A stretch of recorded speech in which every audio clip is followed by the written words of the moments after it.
శుక్లాంబరధరం విష్ణుం శశివర్ణం చతుర్భుజం ప్రసన్నవదనం ధ్యాయేత్ సర్వవిఘ్నోపశాంతయేత్. గురుర్బ్రహ్మా గురుర్విష్ణుః గురుర్దేవో మహేశ్వరః గురుః సాక్షాత్ పరబ్రహ్మ తస్మై శ్రీ గురవై నమః. ఈనాడు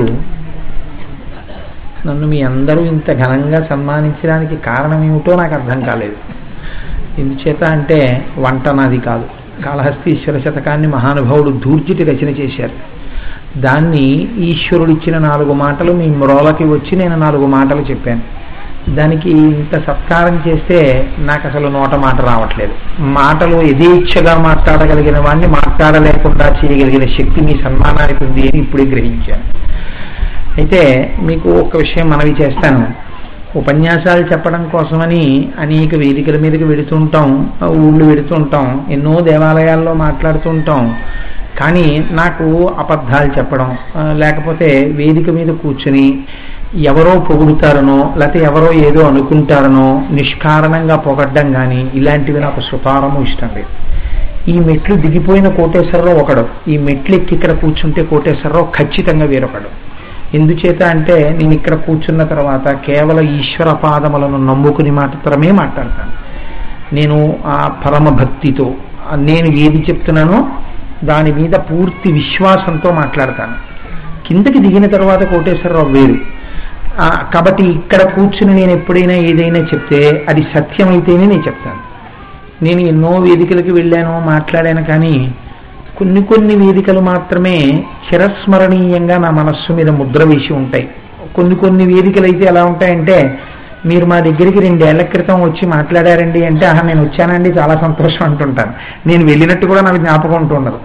కానీ ఆశ్చర్యం ఏమిటంటే, ఈ సర్పవరం గ్రామంలో 5 రోజుల పాటు ఉపన్యాసం చెయ్యడం కోసం అని చెప్పి నేను ఇక్కడికి వచ్చిన తరువాత మీరు నమ్మండి నమ్మకపోండి, ఇప్పటి వరకు నా జీవితంలో చేసిన అన్ని ప్రసంగాలలో అత్యుత్కృష్టంగా నా మనస్సు మీద ముద్ర వేసిన ప్రసంగాలు అయ్యప్ప స్వామి దేవాలయంలో నేను చేసే ప్రసంగాలు, రామాయణం మొదలైనవి. దానితో సమానమైన స్థాయిలో ఇవాళ మీ గ్రామంలో చేసిన ప్రసంగాలు నా మనస్సుకి అంత ఆనందాన్ని ఇచ్చాయి. ఎందుకంటే ఇంత అమాయకమైనటువంటి పరమభక్తి తత్పరతతో కూడినటువంటి ఇక్కడ ప్రజలు, ఒక పెద్ద రావి చెట్టు, అదే మూలతో బ్రహ్మరూపాయ మధ్యత విష్ణురూపిణి అగ్రత శివరూపాయ వృక్షరాజాయతే నమః, త్రిమూర్త్యాత్మకమైనటువంటి ఆ వృక్షం, దాని కింద నాగేంద్రుడు, అటుపక్క అమ్మ, ఇటుపక్క అయ్యతో అమ్మ, ఇంతమంది మధ్యలో కూర్చుని ఇంతమంది భాగవతుల మధ్య మాట్లాడుతుంటే ఎంత ఆనందంగా ఉంటుంది. కాబట్టి నాకు ఇంత మహత్తరమైన ఆనందాన్ని ఇచ్చినందుకు అసలు నేను పేరున మీ అందరికీ సన్మానం చేయాలి. అది పోయి మీరు నాకు సన్మానం చేయడం ఏంటి? సరే, ఏదో మీరు చేశారు నేను కాదంటే మీరు కొంచెం మనస్సు నొచ్చుకోవచ్చు. మీ మనస్సు నొచ్చుకునేటట్టు నేను ఎందుకు ప్రవర్తించాలని మాత్రమే నేను ఆ సన్మానాన్ని స్వీకరించాను. అది ఈశ్వరుడికి చెందుగాక, ధూర్జటికి చెందుగాక. ఇంకంతకన్నా దాని గురించి పెద్ద విశేషంగా మాట్లాడడం అనవసరమని నేను అనుకుంటున్నాను. నా మనస్సులో మాట మీకు నేను చెప్పగలిగాను అని భావన చేస్తున్నాను. కాళహస్తీశ్వర శతకం గురించి ఇవాళ నేను ఈ సంవత్సరం చేసే ప్రసంగాల్లో ఇక్కడ చిట్ట చివరి ప్రసంగం. అయితే ధూర్జటి కాళహస్తీశ్వర శతకము యొక్క ప్రాశస్త్యాన్ని ఒక్కరోజు కాకుండా నేను ప్రతిరోజు అక్కడక్కడ మీకు మనవి చేస్తూ వస్తున్నాను. మీరు ఒక్క విషయాన్ని ఆలోచన చేయండి. ఈ విషయం మీరు కొంచెం జాగ్రత్తగా పట్టుకోగలిగితే, ఇప్పుడు నేను చెప్పేటటువంటి విషయాన్ని మీరు పట్టుకోగలిగితే జీవితంలో మీరు ఒక గొప్ప అభ్యున్నతిని సాధించగలుగుతారు. ఇప్పుడు నేను చెప్పేటటువంటి విషయాన్ని మీరు పట్టుకోలేకపోతే మీకు ఆ అభ్యున్నతి ఆ స్థాయిలో ఉండదు. ఇప్పుడు నేను చెప్పింది మీరు పట్టుకోగలిగారనుకోండి, పట్టుకుని మీరు శివాలయంలోకి వెళ్ళిన తరువాత మీకు కలిగేటటువంటి అనుగ్రహ శక్తి అపారము, అది లెక్క పెట్టలేము. ఇది మీరు అర్థం చేసుకోలేకపోయారనుకోండి, నేను మీకు అనుగ్రహం ఉండదు అనను, కానీ అర్థం చేసుకున్న వాళ్ళకి ఉన్నంత అనుగ్రహం మాత్రం ఆ స్థాయిలో ఉండదు. ఇది అంత శక్తివంతమైనటువంటి, అంత పవిత్రమైనటువంటి, అత్యంత రహస్యమైన విషయం యథార్థమునకు నేను ఇవాళ మీకు మనవి చేస్తున్నాను. ఇది నా ప్రజ్ఞ కాదు, ఇది అడిగిన మహాపురుషుడు ధూర్జటి అడిగాడు. ఇవాళ మీకు నేను ఆ విషయాన్ని విజ్ఞాపన చేస్తాను.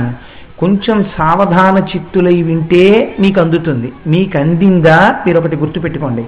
ఇవాళ నేను చెప్పబోయే విషయం మీకు అందితే కొన్ని కోట్ల జన్మల తరువాత ఈ క్షణం నుంచి మీకు ఇది అర్థమైన మరుక్షణం నుంచి మీ స్థితి వేరు, పూర్వం మీ స్థితి వేరు. ఇప్పుడు మీరు అవధరించే ప్రయత్నం చెయ్యండి. నేను ముందు ఆ పద్యం మీకు చెప్తాను. నీరూపంబు తలంపగా తుది మొదల్ నీకాన నీవైనచో రారారమ్మనియంచు చెప్పవు వృధారంభంబులింకేటికిన్ పాలన్ముంచుము నీటముంచుమిక నిన్నే నమ్మినాడంజుమి శ్రీరామార్చిత పాదపద్మయుగళ శ్రీకాళహస్తీశ్వర అన్నారు తూర్చటి. ఈ పద్యంలో ఒక గమ్మత్తుంది. నేను చాలా జాగ్రత్తగా మీరు ఒడిసి పట్టుకునే ప్రయత్నం చేయండి. నేను అమ్మవారి పూజ చేయడానికి కూర్చున్నాను అనుకోండి. అమ్మవారు ఎలా ఉంటుంది అన్న విషయం గురించి నేను ఒక ధ్యాన శ్లోకం చదువుతాను.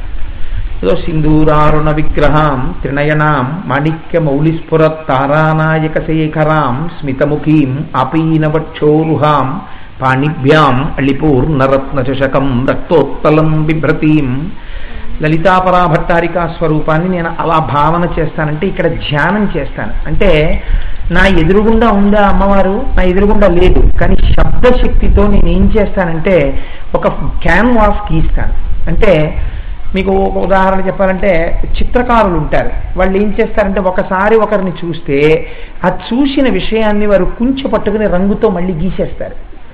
అలా నేనేం చేస్తానంటే పద్యంలో ఉండేటటువంటి శబ్దశక్తిని ఆధారం చేసుకుని ఒక మూర్తిని ఇక్కడ గీస్తాను. దీన్ని ధ్యానము అంటారు. అంటే మీకు తేలికగా అర్థం అవడానికి చెప్తున్నాను, బాగా గుర్తుపెట్టుకోండి. దీన్ని ధ్యానం. ఈ ధ్యానం మీరు కళ్ళు మూసుకుని చేయకుండా మీరు చేసే పూజ నిరర్థకం. ఆ పూజ వల్ల ప్రయోజనం బహు తక్కువ ఉంటుంది. ఈ ధ్యాన శ్లోకమే మీ కులదేవత ధ్యాన శ్లోకం ఉంటుంది. ప్రతి ఇంటిలో సింహాసనమునందు ఒక మూర్తి ఉంటారు, పరంపరాగతంగా వస్తుంటుంది ఆ మూర్తి. దాన్ని మార్చగలిగినటువంటి ధైర్యం ఎవ్వరూ చేయకూడదు, ఆ మూర్తే ఉండాలి. అన్ని దేవతలు ఆయనే అనొచ్చు, కానీ ఆ దేవతని మాత్రం మార్చేయకూడదు. ఆయన్ని పెట్టుకుని ఆయన్ని ధ్యానం చేసినప్పుడు ఒక ధ్యాన శ్లోకం ఉంటుంది. ఉదాహరణకి నేను ఇప్పుడు చెప్పాను, అమ్మవారిని పూజ చేస్తాను అనుకోండి. అంటే మీరు చేస్తారా అని అడగండి నన్ను. ఒక ఉదాహరణ చెప్పాను, అమ్మవారి గురించి ధ్యాన శ్లోకం ఏమన్నాను నేను? సింధూరారుణ విగ్రహం, ఎర్రగా ఉంది అమ్మవారు. సింధూరారుణ విగ్రహం త్రినయనాం, అమ్మవారు 3 కన్నులతో ఉన్నది. మాణిక్య మౌళిస్ఫురత్ తారానాయక శేఖరాం, ఎర్రటి మాణిక్యములతో కూడిన కిరీటాన్ని పెట్టుకుంటే దాని మీద చంద్రరేఖ, తదియనాటి చంద్రరేఖ ప్రకాశిస్తోంది. తారానాయక శేఖరాం స్మితముఖీం, అమ్మవారు నవ్వుతూ కూర్చుంది. ఇప్పుడు నేను ఏం చేస్తాను? ఇది పైకి చదవను పూజలో, కళ్ళు మూసుకుని ఆపీనవక్షోరుహాం పాణిభ్యాం అళిపూర్ణరత్న చషకం అంటున్నప్పుడు నాకు ఇక్కడ ద్యోతకం అవుతూ ఉంటుంది. అది ధ్యానం అంటే. బయట మీరు చూసేటటువంటి మూర్తికి శ్లోకం అక్కర్లేదు, మీరు ఈ కంటితో చూస్తున్నారు కాబట్టి. మీకు ఇప్పుడు ఇక్కడ ఎదురుగా లేని మూర్తిని ఇక్కడికి తెచ్చుకోగలగాలి. ఇక్కడికి తెచ్చుకోవడానికి ధ్యాన శ్లోకం. అప్పుడు బయట కన్ను రెప్పలు మూతలు పడిపోతాయి. ఇలా మూతపడి ఈ లోపల ఆ శబ్దాన్ని బట్టి గీస్తారో బొమ్మ, అది నిలబెడతారు. ఇక్కడ నిలబెట్టిన తర్వాత ఇప్పుడు మీకు జ్ఞాపకం ఉంటుందా? ఎర్రటి మాణిక్యములతో కిరీటం, దాని మీద చంద్రరేఖ, 3 కన్నులు, ఎర్రటి అమ్మవారు, ఎర్రటి చీర. మీరు చదువుకున్న మూర్తిని ఇక్కడ పెట్టుకుని ఇప్పుడు పైనుంచి కిందకి చూస్తారు. దీన్ని అథాంగ పూజ అంటారు.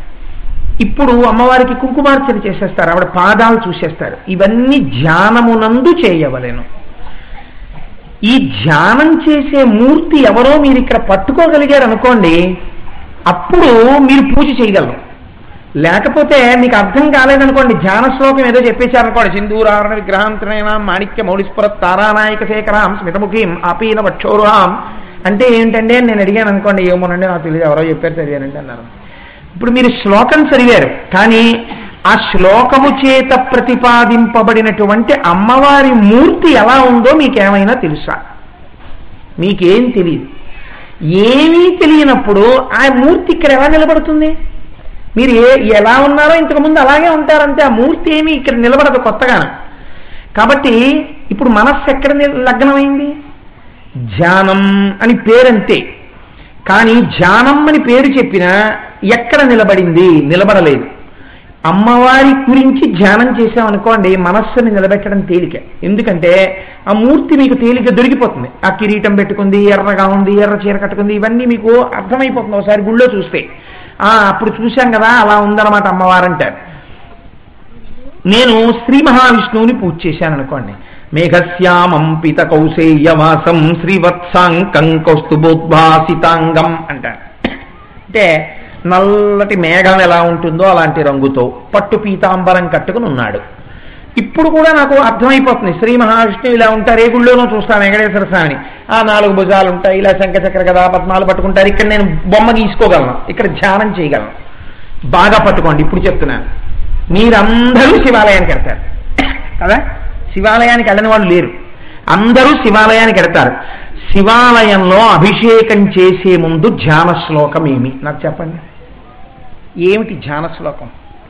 మార్చుకోవచ్చా? విష్ణు పూజ చేసేటప్పుడు మార్చుకోవచ్చు. ఎందుకనంటే ఇప్పుడు నేను ఉపన్యాసానికి ప్రారంభంలో ఒక శ్లోకం చెప్తుంటాను ఎప్పుడు.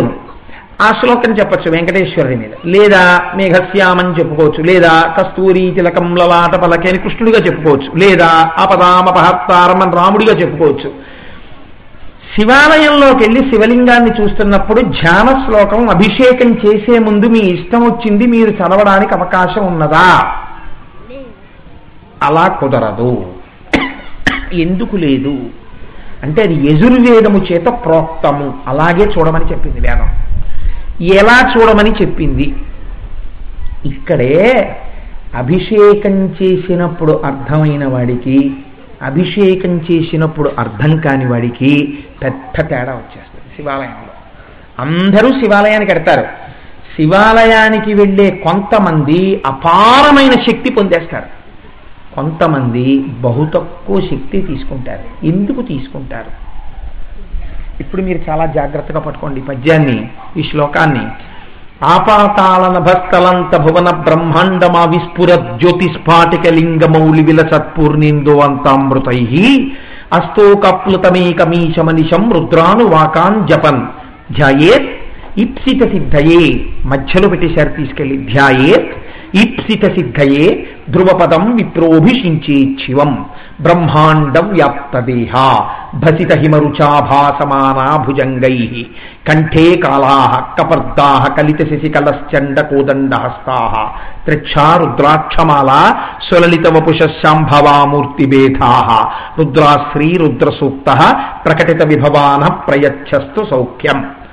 ఇది చెప్పి ఓం సించ మే మయశ్చ మే అనుకామశ్చ మే కామశ్చ మే సౌమనసశ్చ మే భద్రంచ మే శ్రేయశ్చ మే అనువాకాలు వెళ్ళిపోతాయి. ఇంకా ముందు చమకంలోంచి తీసుకొచ్చి ఇది చెప్పి తర్వాత అప్పుడు తర్వాత నమకంలోకి వస్తారు. నమస్తే అస్తు ధన్వనే బాహుభ్యాముతే నమః అంటూ అభిషేకం మొదలెట్టాలి. ఇందులో ఈ ధ్యాన శ్లోకం నేను చదివిన దాని యొక్క అర్థం లేకపోతే మీరు అభిషేకం చేసుకునేటప్పుడు ఈ శ్లోకం మీరు ఎప్పుడైనా చదివారా? చదవలేదు. ఏమండి మేము చదవలేదు కదా, అయితే మరి మేము చేసిన అభిషేకాలన్నీ వృధా అయిపోయినట్టేనా? కాదు. ఎందుకు కాదు? ఆచార్యముఖేన శివాలయంలో ఉన్నటువంటి అర్చక స్వామికి మీరు అనుమతి ఇచ్చారు, వరుణి ఇచ్చారు, మీరు చెయ్యండి మా తరపున అభిషేకం. ఆయన చేస్తున్నారు. కానీ ఒక్కటి మాత్రం ఆయన చేయడానికి వీల్లేదు, మీరే చేసుకోవాలి. ఏమిటి చేసుకోవాలి? ధ్యానం మాత్రం ఆయన చేస్తానంటే కుదరదు. మీకు అభిషేకం ఆయన చేయగలరు అంతే. ధ్యానం ఎవరు చెయ్యాలి? మీరే చెయ్యాలి. ఏమంటే నాకు ఆ శ్లోకమే రాదు, మీరేమో ఇప్పుడు అంత పెద్ద శ్లోకం ఏదో జరిగారు, ఆ శ్లోకం నేనెప్పుడు నేర్చుకోను, దానర్థం ఎప్పుడు తెలుసుకోను, నేనెప్పుడు చదవను అని మీరు అడుగుతారు. ఇది అసలు అడిగినవాడు లేడు. నేను చాలాసార్లు అనుకుంటాను, పైకి అనడం ఎందుకని నేను అన్నాను. శివాలయంలోకి వెళ్ళి వచ్చిన వాళ్ళు, అభిషేకాలు చేస్తామనే వాళ్ళు, మేము ఇన్ని అభిషేకాలు చేసాం, అన్ని అభిషేకాలు చేసాం, లేకపోతే మేము ప్రతి సోమవారం వెళ్ళి అభిషేకం చేయిస్తామన్న వాళ్ళకి, అయ్యా మీకు ధ్యాన శ్లోకంలో ఏమర్థమైందండి అని అడగాలనుకుంటూ ఉంటాను. ఇది ధైర్యం ఉన్నవాడు కాబట్టి ధూర్జటి ఒక్కడే అడిగాడు శివుణ్ణి, ఏమిటా ధ్యాన శ్లోకం అని అడిగాడు. ఏమిటా ధ్యాన శ్లోకం? ఆపాతాళన భస్తలంత భవన బ్రహ్మాండమా విస్ఫురత్ పాతాళలోకం దగ్గర నుంచి పైన బ్రహ్మాండం ఎంతవరకు ఉందో అంతవరకు నువ్వు ఉన్నావా? అదే ఆ శివలింగం. అలా వ్యాపించి శివలింగం ఉన్నది. అది జ్యోతిర్లింగము. ఏమిటి జ్యోతిర్లింగం? మీకు అక్కడ ఏం దీపం కనపడుతోంది జ్యోతిర్లింగానికి? అది ఏమైనా దీపంలా ప్రకాశిస్తోంది ఏంటి? అది మామూలుగా నల్లగా ఉందంతే శివలింగం. మరి జ్యోతిస్ఫాటికలింగ జ్యోతిర్లింగమై ఉన్నది. ఇప్పుడు దానికి తల మీద ఏమున్నది? మౌళి విలసత్పూర్ణేందు అంతామృతై.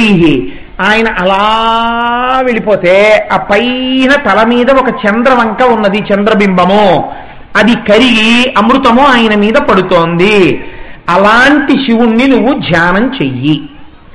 ఇప్పుడు చేస్తే అభిషేకం నీకు ఫలితంలోకి వస్తుంది. నువ్వు అలా ధ్యానం చేయలేకపోతే అసలు నీకు ఆ మూర్తి అందలేదు, ఇక్కడ క్యాన్వాస్ గీనే లేదు, నువ్వు ఇంకా అభిషేకం ఏమిటి? ఆయన అభిషేకం చేస్తారు, పోలే నమ్మక చమకాలు చెప్తూ నువ్వు కూర్చుని ధ్యానం చేయి. ఏమిటి చేయనండి? పోనీ ఏదో మూర్తి కిరీటం ఉంది, ఎర్ర చీర కట్టుకుందంటే దొరుకుతుంది. పాతాళం దగ్గర నుంచి బ్రహ్మాండం వరకు పెరిగిపోయి దాని మీద చంద్రవంక కలుగుతోందా?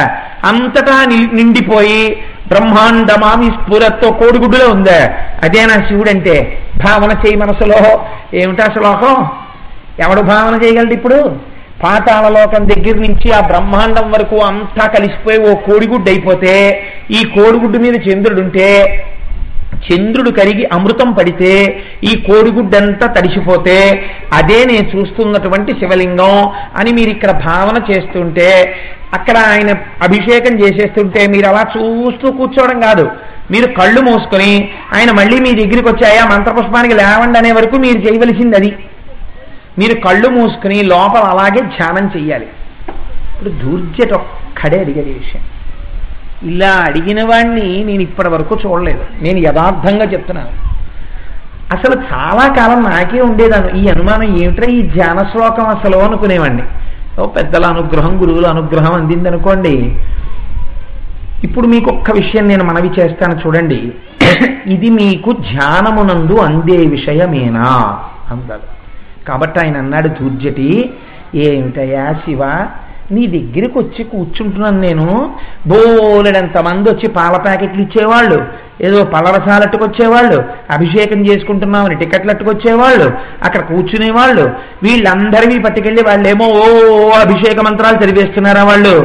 ఏమిటి చెప్తున్నారు? పోనీ అభిషేకం చేసేటప్పుడు మీరు ఎప్పుడైనా గమనించండి. ఏమిటండి మీరు చెప్పే అభిషేక మంత్రానికి అర్థం ఏమిటండి? అభిషేకం అంటే మీరు ఏమిటనుకుంటున్నారు? అభిషేకం అంటే స్నానం. స్నానం చేసేటప్పుడు నాకు మంత్రాలు ఉన్నాయా? ఆయనకి మంత్రాలు ఉంటాయి. పోనీ ఆ మంత్రంలో అయ్యా నువ్వు బాగా చల్లగా ఉండి మమ్మల్ని చల్లగా చూడు తండ్రి అని ఏమైనా ఉన్నాయని మీరు అనుకుంటున్నారా? అవేం ఉండవు. అమ్మ వాచ్య ఈధ్రియాయ చాతప్యాయ చ రేష్మియాయ చ ఫేమ్యాయ చ సికప్యాయ చ ప్రవాహ్యాయ చ విద్యుత్యాయ చ మేఘ్యాయ చ. అలా మంత్రాలు వింటుంటే రుద్రాధ్యాయం విచిత్రంగా ఉంటుంది. మంచి వేడితో ఉండే వేసంకాలం నువ్వే, మంచి చలిగా ఉండే చలికాలం నువ్వే, మంచి వర్షాలు పడే వర్షాకాలం నువ్వే, నది పక్కన ఉన్న గడ్డి నువ్వే, నదిలో నీళ్లు నువ్వే, ఆకాశంలో మేఘం నువ్వే, మేఘం మీద మెరుపు నువ్వే. ఏమిటి అదంతా? అది చెప్తూ అక్కడ పాలు పోసేయ్యా, పెరుగు పోసేయ్యా, నెయ్యి పోసేయ్యా, పంచదార పోసేయ్యా, ఇవన్నీ కలిపి సోమసూత్రంలోంచి బయటికి వెళ్ళిపోను. ఏమిటి అభిషేకం? ఏమిటి ధ్యానం? దీనివల్ల ఏమిటి ప్రయోజనం? పైగా ఏం చెప్తున్నారు ధ్యానంలో? అభిషేకం చేస్తే తీరుతుందంటలేదు మీ కోరిక. అభిషేకం నువ్వెందుకు చేయడం? అర్చక స్వామి చేస్తారని ఇదేంటి నీకు చేత కాదా నమ్మక చమకాలు చెప్పి చేయడం? అభిషేకం చేయడం పెద్ద ప్రక్రియ అండి. ఎలా పడితే అలా చేయడానికి వీల్లేదు అభిషేకాన్ని. అభిషేకం చేయడానికి ఏ పదార్థం తర్వాత ఏ పదార్థం వాడాలో, దేంతో మొదలుపెట్టి దేంతో పూర్తి చేయాలో శాస్త్రం ఉంది. అలాగే చేయాలి అభిషేకాన్ని.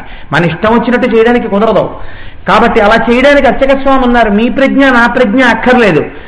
ధ్యాయేత్. మరి నేనేం చేయను? నువ్వు అలా ధ్యానం చేస్తూ కూర్చో. ఈ సిత సిద్ధయే, నీ కోరికలన్నీ తీరిపోతాయి. చాలా బాగుందండి మీరు చెప్పింది, చాలా గొప్పగా చెప్పారండి వేదంలో. కానీ ఇక్కడే వచ్చేసింది గొడవంతా.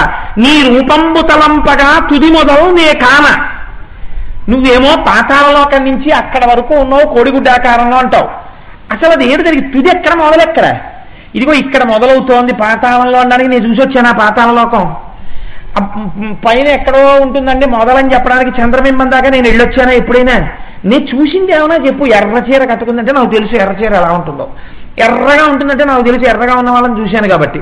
ముక్కుకి నత్తు ఉంటుందంటే నాకు తెలుసు, ముక్కు నత్తు ఎలా ఉంటుందో. కిరీటం పెట్టుకుంటే నాకు తెలుసు, ఇప్పుడు పెట్టిన కిరీటంలో ఏదో కిరీటం, మాణిక్య కిరీటం ఒకటి ఉంటుందని నాకు తెలుసు. అంతేగాని ఏమిటిది? పాతాళం దగ్గర నుంచి బ్రహ్మాండం వరకు అంతా నిండిపోయిన కోడిగుడ్డు, దాని మీద చంద్రుని అమృతం, అది తడిసిపోతూ ఉంటుంది. అది తడిసిపోతున్నది నువ్వు భావన చేయి, నీ కోరికలన్నీ తీరిపోయాయి, అభిషేకం వాళ్ళు చేస్తారు.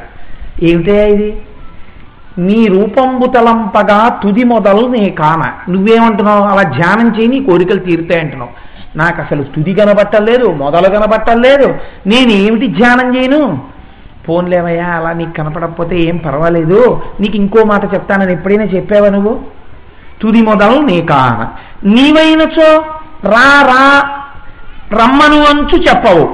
పోనీ అయ్యో నాన్న దూర్జటి నీకు అర్థం కాలేదా, దా నీ చెప్తాను రా ఎలా ఉంటుందో అని ఎక్కడైనా చెప్పావా? ఏమీ లేదు. ఏమిటి అభిషేకం మాత్రం అసలు అర్థం కాదు. రారమ్మని అంచు చెప్పవు వృధారంభంబులింకేటికిన్. ఇంక నేను అభిషేకం ఏం మొదలెట్టను, అభిషేకం ఏం పూర్తి చేయనయా? ఏమిటి అభిషేకం? ఎలా చేయమంటావు నన్ను శివ? నీ పూజ విష్ణు పూజ అంటే ఏదో ఓ పూలదండ వేస్తాను, 4 తులసి దళాలు వేస్తాను, 4 నామాలు చెప్తాం, హారతి ఇస్తాం, హాయిగా ఉంది. ఏమిటి గొడవ? ఏమిటి ధ్యాన శ్లోకం? అసలు ఆ ధ్యానమే అందట్లేదు. అభిషేకం అయిపోయింది, ప్రసాదం తీసుకోండి అని ఆయన అంటున్నారా? నాకు ఇక్కడ ధ్యానంలో మీరు చెప్పిన శ్లోకం ఏమి నాకు ఇక్కడ అర్థం కాలేదా? ఇంక ధ్యానం చేస్తే నీ కోరిక తీరిందా? నువ్వు ధ్యానం చేయలేదు కాబట్టి నీ కోరిక తీరలేదా? ఇంకెందుకు అభిషేకం? కాబట్టి తుది మొదలు నే కాన, నీవైనచో రా రా రమ్మని అంచు చెప్పవు వృధారంభంబులు ఇంకేటికిన్. అలా అని నిన్ను వదిలేస్తాననుకున్నాయండి. నువ్వు చెప్పలేదు, అందుకు నేను రానంటాను అనుకుంటున్నావేమో. నేనేం రావడం మనం రోజు వస్తాను, నువ్వు చెప్పలేదు ఓ రోజున. పాలం ముంచుము నీట ముంచుమిక నిన్నే నమ్మినారంజుమి. పాలలో ముంచుతావో నీళ్ళలో ముంచుతావో. తెలుగు వాళ్ళ నానుడి వేసేసాడండి దూర్జటి. అయ్యా నాకు ఇంకో దిక్కు లేదండి, పాల ముంచినా నీట ముంచినా మీదే భారం అంటాడు. ఎందులో ముంచినా చావే. పాలల్లో ముంచేస్తే చచ్చిపోడేంటి? నీళ్ళల్లో ముంచేసిన ఊపిరాడదు, పాలల్లో ముంచేసిన ఊపిరాడదు. అయితే పాలలో ముంచడం అంటే దాని అర్థం ఏమిటంటే పాలు సమీకృత ఆహారం.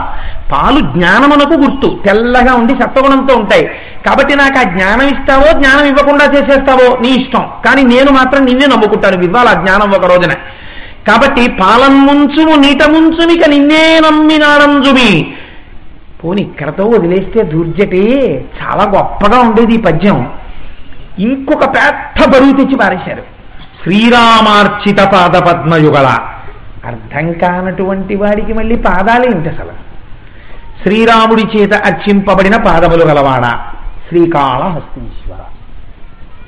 ఈ పద్యం అండి, నిజంగా ఈ పద్యాన్ని అర్థం చేసుకునే ప్రయత్నం మీరు చేస్తే మీ జీవితం యొక్క దిశ మారిపోతుంది ఆ రోజు నుంచి. ఇప్పుడు మీరు బాగా పట్టుకునే ప్రయత్నం చెయ్యండి. నేను ఇప్పుడు మీకు యజుర్వేదాన్నంతటినీ చెప్పలేను కదా, నాకు ఒకటి వచ్చే కదా మీకు చెప్పడానికి. కానీ నేను మీకు తేలికగా అర్థమయ్యేటట్టుగా చేయడానికి ఒక ప్రయత్నం చేస్తాను. మీరు చూడండి జాగ్రత్తగా. ఒడిసి పట్టుకున్న వాళ్ళు అదృష్టవంతులు. మనస్సు ఎక్కడికో వెళ్ళిపోతే నేను చేయగలిగింది లేదు కదా.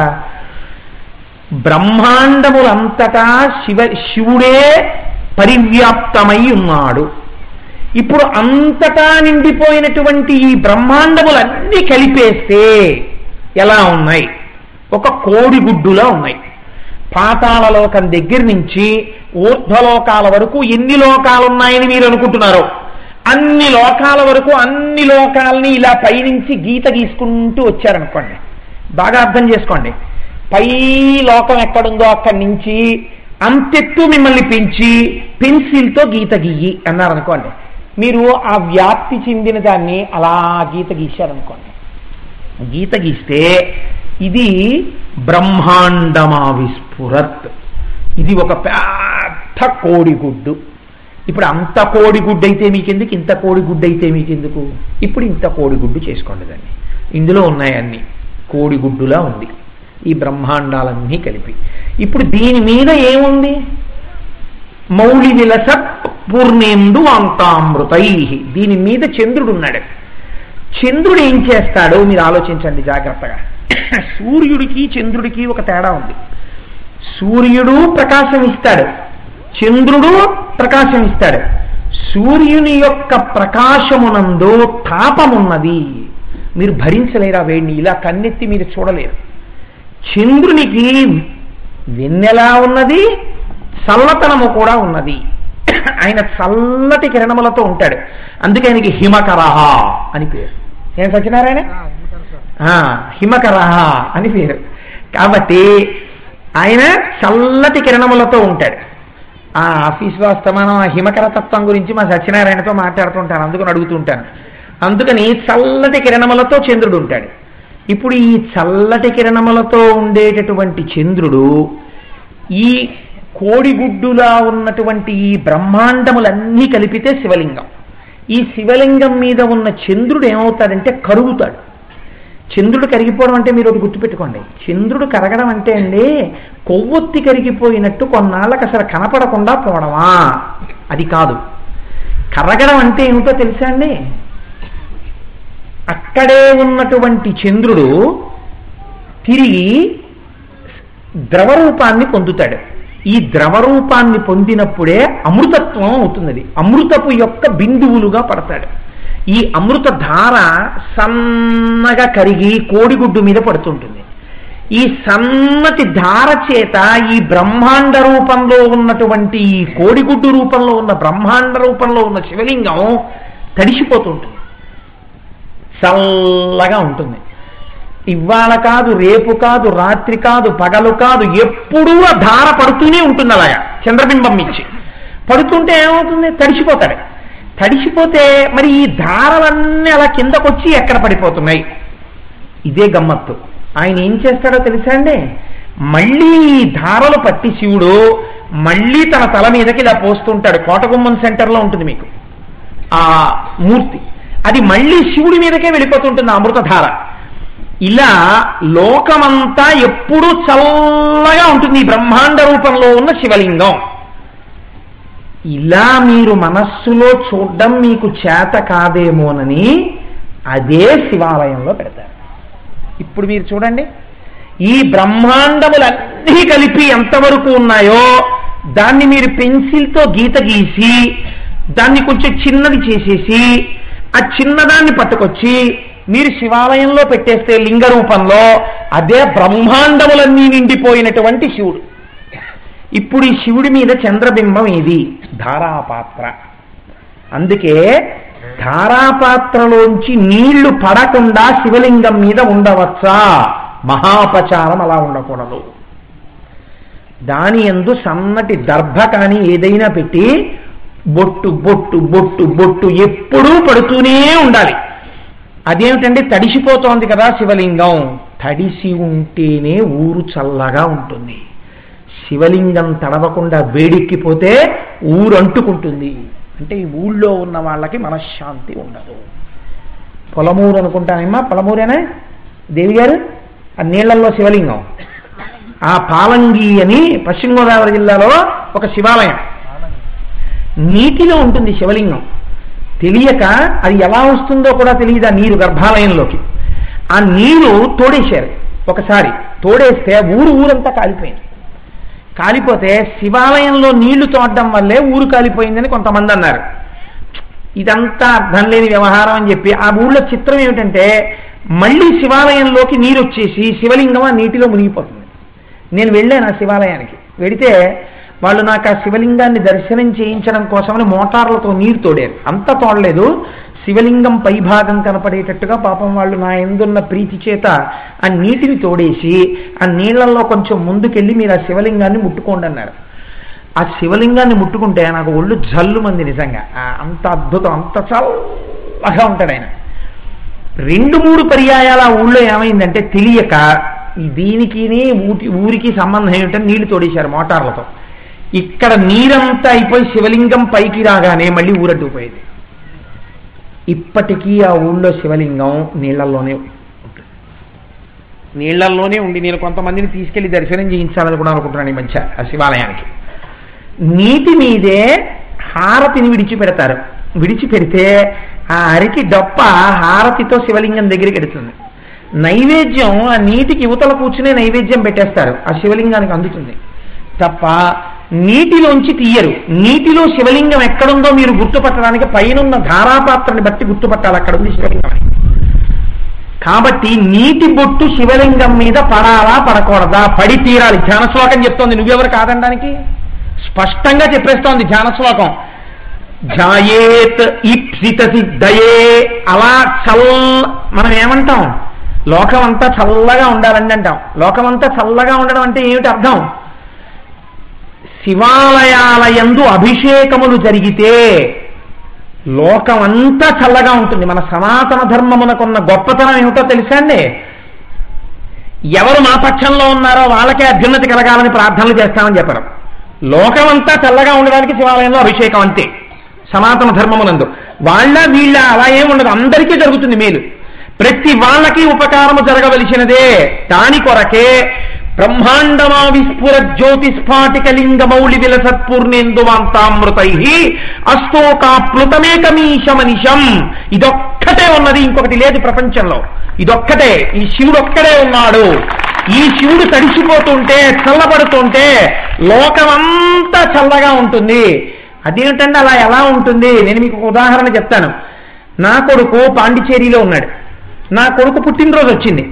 ఒరే ఇంటికి రారా, పుట్టినరోజు నీకు వేడుక చెయ్యాలని ఉంది అన్నాను. నాన్నగారండి ఇక్కడ కాలేజీలో సెమిస్టర్ అవుతోంది, నేను రాలేను నాన్నగారు, మీరేమనుకోవద్దు అన్నాడు. నేను ఏం చేస్తాను ఆ రోజున? నా కొడుకు పేరు చెప్పి కొత్త బట్టలు కొట్టించుకుని నేను వేసుకోను కదా. నేను పూజామందిరంలో కూర్చుని 1కి 2 మార్లు పూజ చేసి తత్ఫలితము చేత నా కుమారుడు ప్రశాంతంగా వృద్ధిలోకి వచ్చి ఆనందముగా ఉండుగాక నేను ఇక్కడ పూజ చేస్తాను. నేనేం చేస్తాను? ఒక 10 మంది సాధువుల్ని తీసుకొచ్చి వాళ్ళకి అన్నం పెడతాను. వాళ్ళ అన్నం తింటే నేనేం కోరుకుంటాను? నా కొడుకు చల్లగా ఉండాలి అక్కడని కోరుకుంటాను. లేకపోతే నా కూతురు అల్లుడు రేపు విదేశాలు వెళ్ళిపోయారనుకోండి, కొన్నాళ్ళు వెళ్ళిపోయి వాళ్ళు విదేశాల్లో ఉన్నారు, వాళ్ళ పెళ్లి రోజో వాళ్ళ పుట్టినరోజో వచ్చింది. వస్తే ఇప్పుడు నా కూతురికి అల్లుడికి అభ్యున్నతి కలగాలి. వాళ్ళు అక్కడెక్కడో ఉన్నారు, వాళ్ళకి వైదికమైనటువంటి పద్ధతికి దొరకకపోవచ్చు. అప్పుడు నేనేం చేస్తాను? వైదికమైన పద్ధతిలో ఇక్కడ చేస్తాను అభిషేకం. ఇక్కడ 10 మందికి అన్నం పెడతాను. ఇక్కడ 10 మందికి అన్నం పెట్టడం వల్ల కలిగేటటువంటి పుణ్యము మీ పిల్లల్ని రక్షిస్తుందని మీరు నమ్ముతున్నారా లేదా? ఇక్కడ మీరు చేసినటువంటి అభిషేకము ఎక్కడో ఉన్న మీ వాళ్ళని చల్లగా ఉండేటట్టు చూస్తుందని చెప్పడంలో మీకు ఎందుకు అపనమ్మకం ఉండాలి ధ్యాన శ్లోకం చెప్తున్నప్పుడు? కాబట్టి మీ కొరకు కాదు, నా కొరకు కాదు, ఎవరి కొరకైనా అభిషేకము చేయవచ్చు. మీ మిత్రుడికి ఎవరికో సరిగ్గా ఒంట్లో బాగులేదు, మీరు వెళ్ళి శివాలయంలో అభిషేకం చేయిస్తూ మీరు ధ్యానం నందు కూర్చుండిపోయారనుకోండి. దేన్ని ధ్యానం? మీకు బ్రహ్మాండం అంతటా శివలింగం కింద చూడాలంటే కష్టమే ఉంది, ఎదురుగుండా ఉన్న శివలింగమే. అది గీసి తీసుకొచ్చి అక్కడ పెట్టేశారనుకోవాలంతే. దాని మీద పడుతున్న అభిషేకాన్ని చూసి ఇదే చంద్రబింబం మించి పడుతున్నటువంటి అమృతం. ఎవరి శివుడిప్పుడు? ఈ శివుడే తాపముగా ఉన్నాడు, చలిగా ఉన్నాడు, ఎండగా ఉన్నాడు, వానగా ఉన్నాడు, నీటిగా ఉన్నాడు, దర్భగా ఉన్నాడు, శత్రువుగా ఉన్నాడు. చిత్రం ఏంటో తెలుసా అండి? ఇక్కడే వస్తుంది శక్తి అంతా అభిషేకం చేస్తే. నమ సోమాయిచ రుద్రాయిచ నమస్తామ్రాయిచ అరుణాయిచ నమస్తంగాయిచ పశుపతయేచ నమ ఉగ్రాయిచ భీమాయిచ నమో అగ్రేవధాయిచ దూరేవధాయిచ నమో హంత్రేచ హనీయసేచ నమో వృక్షేభ్యో హరికేశేభ్యో. ఎంతవరకు చెప్తారంటే అగ్రేవధాయచ, ముందు నిలబడి మిమ్మల్ని చంపేవాడు ఆయనే. దూరేవధాయచ, మీరు అభిషేకం చెయ్యగానే ఎవడ్రా వీడిని బాధ పెడుతున్నవాడు అని మీ మీద బాణాలు వేస్తున్నవాడు అటు తిరిగి దూరంగా ఉండి మిమ్మల్ని బాధ పెడుతున్నవాడి మీద బాణం వేసి వాడిని కొట్టేవాడు ఆయనే. తండ్రి రూపంలో ఉండి సుఖం ఇచ్చేవాడు ఆయనే. నమ శంభవేచ, మీకు ఇంతకు ముందు లేని సుఖాన్ని ఇప్పుడు ఇచ్చేవాడు ఆయనే. నమ శంగాయచ, ఈ సుఖం సుఖం కాదన్న వైరాగ్యం ఇచ్చేవాడు ఆయనే. ఇవన్నీ ఎవరిస్తారు? ఇవి ఎంతరో లేరు, వాడొక్కడే, వాడే ఇస్తాడు. వాడిని నువ్వు విష్ణువను శివుడను నారాయణుడను ఏమను పర్వాలేదు, వాడే ఇలా ఉన్నాడు శివరూపంలో. ఇది మీ మనస్సుకి అందిందనుకోండి, అంతే, మీ ఇవ్వాల్టితో మీ జీవనగతి తిరిగిపోయింది. ఎందుకని? మీకు తెలిసిపోయింది ఇదే జ్యోతిస్ఫాటికలింగ అంటే. ఇప్పుడు నాకు చెప్పండి, మనం ఏమంటుంటాం? అయ్యా నేను జ్యోతిర్లింగం చూడ్డానికి వెళ్ళానండి అంటాం. జ్యోతిర్లింగం చూడ్డానికి వెళ్ళావు కదా, నీకు జ్యోతి ఏమైనా కనపడిందా? సౌరాష్ట్రే సోమనాథం చ శ్రీశైలే మల్లికార్జునం ఉజ్జయిన్యాం వైద్యనాథం చ ఢాకిన్యాం భీమశంకరం సేతుబంధే తు రామేశం నాగేశం దారుకావనే వారణాస్యాంతు విశ్వేశం త్రయంబకం గౌతమీతటే హిమాలయే తు కేదారం. బోలెడని చెప్పుకొచ్చారు శంకర భగవత్పాదులు 12 జ్యోతిర్లింగాలని. ఇందులో మీరు వెళ్ళిన చోటల్లా ఏమంటారు? 12 జ్యోతిర్లింగాలండి అంటారు. జ్యోతిర్లింగం అని మీరు చెప్పిన చోట ఎక్కడైనా సౌరాష్ట్రే సోమనాథం చ, ఇందులో సౌరాష్ట్రం వెళ్ళిన వాళ్ళు ఉంటారు, ఆ గుళ్ళో మీకు ఏమైనా జ్యోతి కనపడిందా? శివలింగం బదులు కనపడదు. కాశీ వెళ్ళినప్పుడు విశ్వేశ్వరలింగానికి బదులుగా మీకు దీపం కనపడిందా? కనపడదు. అంతవరకు ఎందుకు శ్రీశైలం వెళ్ళుంటారు. శ్రీశైలం మల్లికార్జున లింగానికి బదులుగా మీకు దీపం కనపడిందా? జ్యోతి కనపడదు. మరి ఎలా మీరు జ్యోతిర్లింగం అని చెప్పారు? అది ఎలా జ్యోతిర్లింగం అయింది? ద్వాదశ జ్యోతిర్లింగాలు అంటూ ఉంటారు కదా, అది ఎలా జ్యోతిర్లింగం? ఇక్కడే దూర్జటి చొక్కా పట్టుకున్నాడు చాలా మందిని. నేను పట్టుకుంటే బాగుండదని శివుణ్ణి ఉద్దేశించి చెప్పాడు. కాళహస్తి గుళ్ళో కూర్చున్నప్పుడు కాలర్లు ఎత్తిన వాళ్ళు చాలామంది వచ్చారు గుళ్ళల్లోకి. ఆ రోజు కూడా ఈ మధ్యనే ద్వాదశ జ్యోతిర్లింగాలు వెళ్ళొచ్చామండి, ఈ మధ్యనే కేదార్ వెళ్ళొచ్చామండి. కేదారం వెళ్ళారా? ఎలా వెళ్ళారు? ఏం మాట్లాడుకున్నారంటే కేదారం వెళ్ళడం అంటే హిమాలయాలకు వెళ్ళాం, అక్కడ కరెంట్ ఉండదు, ఎందులోనో పడుకున్నాం ఓ బసలోను. ఆ తర్వాత బయలుదేరి గుర్రాలు ఎక్కాం. ఆ గుర్రాలు ఎక్కి వెళ్ళిన తర్వాత ఈ తొడలన్నీ నొప్పులు, అమాంతం వర్షం పడిపోతూ ఉంటుంది, చీకటి పడే లోపల వచ్చేయాలి. ఆ పైనుంచి గుర్రం జారిపోయిందా ఇంకంతే సంగతులు, ఇక మళ్ళీ భౌతికాయం కనపడదు. అలాంటి చోటుకి వెళ్ళి కేదారం చూసి వచ్చామండి జ్యోతిర్లింగాన్ని. వెంటనే దూర్జటి అన్నాడు కాళహస్తీశ్వరుణ్ణి చూసి, కేదారాది సమస్త తీర్థములు కూర్కెన్ చూడబో నీటికి కాదా ముంగిలి వారణాసి గడపే కైలాస శైలంబు. చాలా మంది కడుపే అని చదువుతుంటారు దాన్ని. కడుపే కాదది, గడపే కైలాస శైలంబు. నీ పదధ్యానము సంభవించినప్పుడే అజ్ఞాన లక్ష్మి దారిద్ర్యులు కారలోకులకట శ్రీకాళహస్తీశ్వర అన్నాడే. ఏడ్రై పిచ్చపేలాపన. శివ ఏమిటి కేదారం వెళ్ళామంటారేంటి వీళ్ళు? కేదారాది సమస్త తీర్థములు కోర్కెన్ చూడబోనేటికి ఎందుకు తిరగడం అని అడిగాడు. అంటే ఏమంటే వెళ్ళకూడదా తప్ప అంటే అదే దూర్జటి ఇంకో మాట చెప్పారు. దంతంబుల్ పడనప్పుడే తనువుయం దారూఢుయున్నప్పుడే కాంతాసంగము రోయనప్పుడే జరాక్రాంతంబు కానప్పుడే వింతల్ మేన చేయించునప్పుడే కురుల్ వెల్వెల్ల కానప్పుడే చింతింపంబల మీ పదంబుజములం శ్రీకాళహస్తీశ్వర. ఒంట్లో ఓపికన్నప్పుడే భగవంతుడికి సంబంధించినటువంటి చింతన జరగాలని ఆయనే చెప్తున్నాడు. కేదారాది సమస్త తీర్థములు కోర్కెన్ చూడబో నీటికిందని దూర్జటే చెప్తున్నాడు. ఏమిటి రెండు ఎలా పసుపుతాయి? రెండు పద్యాలు ఒకేసారి శతకంలో ఆయన ఎలా రాశారు? పరస్పర భిన్నమైన పద్యాలు. అంటే ఆయన ఉద్దేశ్యం ఏమిటో తెలుసా అండి? ఒంట్లో ఓపిక ఉండగా తప్పకుండా తీర్థయాత్రకి వెళ్ళి తీరవలెను. కలియుగమునందు తీర్థయాత్ర చేసి తీరవలసినదే. కానీ తీర్థయాత్ర చెయ్యడమే పని కింద మీరు పెట్టుకున్నారనుకోండి పాడైపోతారు. ఎందుకు పాడైపోతారు? వీడు ఏమండం మొదలెడతాడంటే 12 జ్యోతిర్లింగాలు చూసేశానండి, మీరు చూశారా అని అడుగుతుంటాడు ప్రతివాడిని. ఇంకా నేను చూడలేదయ్యా, నేను 4 చూశానండి అన్నాడు అనుకోండి. మేము 12 చూశామండి అంటాడు. 12 చూశారా? కేదారంలో జ్యోతిర్లింగం అంటారు కదండి, లింగం బదులు దీపం ఉంటుందా అంటే జ్యోతి, మరి ఎలా జ్యోతిర్లింగం అంటారండి అని మీరు అడిగారు అనుకోండి. ఏంటంటే అవన్నీ ఆ ప్రశ్నలు. మేము కేదారం వెళ్ళొచ్చాం, జ్యోతిర్లింగం చూసాక ఏంటి జ్యోతి ఏంటి? ఏమో జ్యోతిర్లింగం అన్నారు, అవని మమ్మల్ని అడుగుతారేంటి, కోటేశ్వరరావు అని అడగండి, లేకపోతే ఎవడో ఉంటాడు అని అడగండి అంటారు. జ్యోతిర్లింగం అంటే ఏమిటో తెలుసా అండి? దాని అర్థం జ్యోతి మీకు ఎప్పుడు కావాలి? బాగా చీకటిగా ఉన్నప్పుడు మీ ఇంట్లో ఉన్నటువంటి వస్తువులను చూచుటకు మీకేది కావలెను? దీపము కావలెను. దీపమును చూచుటకు ఇంకేం ఉండవు. దీపం వెలిగించి పట్టుకున్న తర్వాత దీపం వెలుగులో మిగిలినవన్నీ చూస్తారు. ఏమంటే దీపాన్ని చూడడానికి ఇంకేమైనా వెలిగిస్తారా అంటే నీ మొహం ఇంకేం ఉండదు, దీపమే ఉంటుంది. దీపం వెలుగులో అన్ని చూస్తూ ఉంటారు. కాబట్టి ఏ వెలుగు యందు నీకు ఈ చరాచరాత్మకమైనటువంటి జగత్తు లౌకికంగా కనపడుతోందో ఆ చీకటి ఉంది. అగ్గిపెట్టేదో కనపడదు, కొవ్వొత్తేదో కనపడదు. ఆ టార్చ్ లైట్ కోసం ఇలా ఇలా ఇలా ఇలా ఇలా వెతుకుతాడు. వెతికి అక్కడ ఉన్న ఓ మంచి బొమ్మ కింద పారేస్తాడు. కరెంట్ వస్తుంది. ఇంకా ఆవిడ మొదలు పెడుతుంది. ఇక 3 రోజులు ఇద్దరికి జట్టి. ఎవరు తరమన్నాడు మిమ్మల్ని? మీ మోహం మీకేం తెలిసా ఏమన్నా ఎక్కడుందో టార్చ్ లైట్? నేను తీస్తాను కదా అలా కూర్చుంటే. ఎందుకు ఆ తడవడం? అబ్బమ్మ పారేశారంట. ఎందుకు పారేశాడు పాపం వాడు? అంటే ఆయనకి చీకట్లో ఎక్కడే ఉందో తెలియదు, అందుకు తడివాడు. కరెంట్ వచ్చేసింది, ఇదిగో టార్చ్ లైట్ అన్నాడు. ఏమిటి ప్రయోజనం? బొమ్మ కింద పడిపోయింది. అప్పటికి చీకటిగా ఉండగా ఏ వస్తువు మీకు కనపడలేదు. ఒక్క జ్యోతి వెలిగితే అన్నీ మీకు కనపడ్డాయి. ఆ జ్యోతిని చూడడానికి ఇంకా మళ్ళీ ఏం వెలగవు, ఆ జ్యోతే వెలుగుతుందంతే. అలా మీకు దీపపు వెలుగులో మిగిలినవి కనపడినట్టు ఈ శివలింగపు జ్యోతి యందు ఇప్పటి వరకు నేను నేను అని మీరనుకున్న అజ్ఞానము తొలగి అసలైన జ్ఞానము మీకు కలగడమే ఈ జ్యోతి యొక్క లక్షణం. అది జ్యోతిర్లింగం. జ్యోతిర్లింగం చూశారంటే ఆత్మ ఏదో దేహం ఏదో తెలియాలి. అది తెలిసిందంటే జ్యోతిర్లింగ దర్శనం చేశాడని గుర్తు. అది తెలియనంత కాలం జ్యోతి ఉన్నా అంధుడైనట్టు గుర్తు. దీపం ఉంది కానీ కళ్ళు లేవు, ఏమిటి ప్రయోజనం? జ్యోతిర్లింగ దర్శనం చేశానంటున్నాడు, ప్రయోజనం లేదని నేను అన్న కొంత ఉంటుంది. కానీ అది జ్యోతిర్లింగ దర్శనమా? కాదు. ఎందుకని? జ్యోతిర్లింగం యొక్క స్వభావము నీకు లేదు, జ్ఞానం ఇక్కడ చెయ్యలేవు. నువ్వు చేయడం నీకు వచ్చింది, నువ్వు కేదారం వెళ్ళక్కర్లేదు. ఎందుకు వెళ్ళక్కర్లేదు? కేదారాది సమస్త తీర్థములు కోర్కెం చూడబోనేటికి కాదా ముంగిలి వారణాసి. నీ ఇంటి ముంగిలి వారణాసి అయిపోతుందంతే.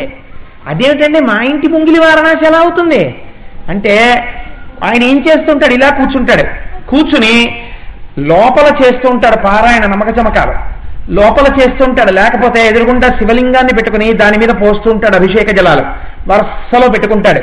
పెట్టుకుని నమస్తేస్తు భగవన్ విశ్వేశ్వరాయ మహాదేవాయ త్రయంబకాయ త్రిపురాంతకాయ త్రికాగ్నికాలాయ కాలాగ్నిరుద్రాయ నీలకంఠాయ మృత్యుంజయాయ సర్వేశ్వరాయ సదాశివాయ శ్రీమన్మహాదేవాయ నమః అంటుంటాడు. అందుకే పాలు పోసినా అమృతమే, పెరుగు పోసినా అమృతమే, పంచదార పోసినా అమృతమే, తేనె పోసినా అమృతమే. అన్ని చంద్రుడి నుంచి వస్తున్న అమృతాలు. అందుకని పంచ అమృతాలే. మిగిలినవన్నీ మధుర పదార్థాలే, మధురాలన్నీ అమృతాలే. అందుకని దాని మీద పడుతున్నవన్నీ అమృతాలే. శివలింగం మీద పడిపోతున్న అమృతాలని భావన చేస్తాడు. ఇప్పుడు ఈ అమృతం అంతా దేనికి తగిలింది? ఈప్సిత సిద్ధయే, నీ కోరిక తీర్చగలిగిన దాని మీద పడింది. ఇప్పుడు అది ప్రసాదమైంది. ఇప్పుడు ఈ తీర్థం పుచ్చుకున్నాడు, ఈ నివేదన చేసిన ప్రసాదం పుచ్చుకున్నాడు, అంతే, నీ కోరిక తీరింది. ఎందుకని? బ్రహ్మాండము చల్లబడేటట్టు నీ యొక్క మంత్రశక్తి చేత, అభిషేక శక్తి చేత నువ్వు చేయగలిగినావు. ఇది చేస్తున్నాడు అనుకోండి లోపల కూర్చుని. ఒకడు ఏ జ్యోతిర్లింగ దర్శనానికి వెళ్ళలేదు, కానీ నియమంతో జ్యోతిర్లింగం అంటే ఏమిటో తెలుసుకుని ఇంట్లో కూర్చుని మృత్తికతో, మట్టితో ఒక శివలింగాన్ని చేసుకుని చేస్తున్నాడు. చేస్తూ తాదాత్మ్యత పొందిపోతున్నాడు. పొందిపోతూ చల్లపడిపోయిన శివలింగాన్ని ముట్టుకుని వస్త్రైర్ ఉద్వర్త్య అనో మంత్రం చెప్తారు అభిషేకం చేసినప్పుడు. ఆ శివలింగాన్ని పొడి వస్త్రంతో తుడుస్తారు. అది అనుభవించాలి మీరు. తుడి చేసిన తర్వాత శివలింగాన్ని ఇలా పట్టుకుంటాడు. పట్టుకుంటే మీరు ఐస్లోంచో యాపిల్ పండు తీసి బట్ట పెట్టి శుభ్రంగా తుడిచేసి ఇలా పట్టుకున్నారనుకోండి, ఎలా ఉందన్నారు అనుకోండి, చల్లగా ఉందండి అంటారు. ఫ్రిడ్జ్లోంచి తీసేశారుగా, అయినా ఫ్రిడ్జ్లో పెట్టి తీసినటువంటి గుణము చేత యాపిల్ పండు ఇంకా చల్లగానే ఉంటుంది. అలా అభిషేకం చేసేసిన తర్వాత తీసి తుడిచి మళ్ళీ ఇంట్లో అయితే ధారాపాత్ర ఉండదు కదా, మరి ఇంట్లో మళ్ళీ పూజ చేసేటప్పుడు ఆ శివలింగాన్ని ఇలా ముట్టుకుంటే చల్లగా ఉంటుంది. ఏ ఇంట శివలింగం అలా చల్లపడుతోందో ఆ ఇంట అందరూ చల్లగా ఉంటారు. కానీ అభిషేక ప్రక్రియ తెలియాల్సిమండి, తెలియకుండా చేయకూడదు. తెలియకపోతే శివలింగానికి పువ్వులు వేసుకోవచ్చు. అభిషేక ప్రక్రియ మాత్రం తెలిసి ఉండాలి, మంత్రం తెలిసి ఉండాలి, ఉదాత్తమదత్త స్వరం తెలియాలి, లేదా లోపల చదువుతూ అభిషేక ప్రక్రియ తెలియాలి. అందుకని లేదా హాయిగా శివాలయానికి వచ్చి చేయించుకుంటే అంతకన్నా భాగ్యం ఇంకోట్లేదు, తేలిక అర్చక స్వామి చేస్తారు. కాబట్టి ఝాయేతిప్సిత సిద్ధయే, ఇప్పుడు ఇంట్లో కూర్చుని చేస్తున్నాడు. ఏమైంది? ఆయన ఏ ఇంట కూర్చుని ఎలా చేస్తున్నాడో ఆ ఇంట ఈశ్వరుడు కొలువయ్యి ఉంటాడు. చల్లగా ఉంటుంది ఆ ఇల్లు. మీరు అందుకే చూడండి, కొన్ని ఇళ్ళకి వెళ్ళిన వాళ్ళు 5 నిమిషాల్లో వచ్చేద్దామని ఎడతారు, అరగంట రారు. ఎందుకు రారు? ఆ ఇంట్లో తెలియని అవ్యాజ ప్రశాంతత మీకు కలుగుతుంది. ఒక్కొక్కరు ఒక్కొక్క ఇంట్లో ఉంటారు, స్ట్రీమ్ ఆఫ్ విజిటర్స్. ఆయనేమో బాబోయ్ పడలేకపోతున్నానంటాడు, కానీ జనం అలా విడుతూనే ఉంటారు ఆయన దర్శనానికి. ఈశ్వర దర్శనానికి ఎలా పెడతారో అలా ఆయన దర్శనానికి పెడతారు. ఎక్కడుందో తెలుసా అండి ఆ శక్తి? నా రుద్రో రుద్రమర్చయేత్. ఆయన శివాంశని పొందుతున్నాడు. ఆయన దర్శనమునందు, స్పర్శనమునందు, ఆయనకి నమస్కరించుటయందు, ఆయనతో భాషణ యందు ఆ చల్లతనాన్ని పొందుతారు మీరు. అందుకే ఒక్కొక్క మహాత్ముడు బ్రతికున్నంత కాలం ఆ ఇంటికి ఎడతిరిపి లేకుండా ఉంటుంది. ఆయన వెళ్ళిపోతాడు అంతే, ఆ ఇంటికి వెళ్ళేవాడు ఎవ్వరూ ఉండడు. ఆయనతో సరి, ఆయన బిడ్డలైనంత మాత్రాన ఆ శక్తి రావాలని ఉండదు. అక్కడతో ఆయన ఆ ఇంటికి ఆ శక్తి వెళ్ళిపోతుంది. ఇదే శివతత్వంలో ఉన్నటువంటి గొప్ప రహస్యం. అలా కూర్చున్నవాడు ఎవడున్నాడో అభిషేకం చేయగలిగిన శక్తితో, అలా ఎవడు ధ్యానం చేస్తున్నాడో వాడి ఇంటి ముంగిట వారణాసి ఉన్నది. అదేమిటంటే ఎలా ఉంటుంది? అనవసరంగా మాట్లాడతారా దూర్జటి? కేదారాది సమస్త తీర్థములు కోర్కెన్ చూడబో నీటికిన్ కాదా ముంగిలి వారణాసి అంటే మీరు ఒకటి గుర్తుపెట్టుకోండి, మహాపాపములు చేసినటువంటి వారు కూడా పాపమును పోగొట్టుకోవడానికి ఎక్కడికెడతారు? కాశీ వెళ్ళి గంగలో స్నానం చేస్తారు. గంగలో స్నానం చేస్తే ఏమైంది? వీడిని తీసుకెళ్లి గంగలో ముంచినా పాపాలు పోరా అంటారు కొంతమందిని. గంగలో స్నానం చేస్తే పాపాలు పోయి. ఒక్కొక్క మహాత్ముడు ఆరాధన శివాభిషేకం చేసి చేసి చేసి చేసి చేసి చేసి విశ్వేశ్వరుణ్ణి తెచ్చి తన ఇంట కట్టేశాడు. ఆయన భక్తికి లొంగి విశ్వేశ్వరుడు వచ్చి కూర్చుని ఉన్నాడు ఇంట్లో ఆయన కూర్చునుంటే ఆ ఇంటి ముంగిట ఏం నడుస్తోంది? గంగ ప్రవహిస్తోంది. ఏదా గంగ? ఆయనే కరచరణాదులతో కదులుతున్న గంగ. శివమహాపురాణంలో చెప్పారు ఈ రహస్యాన్ని.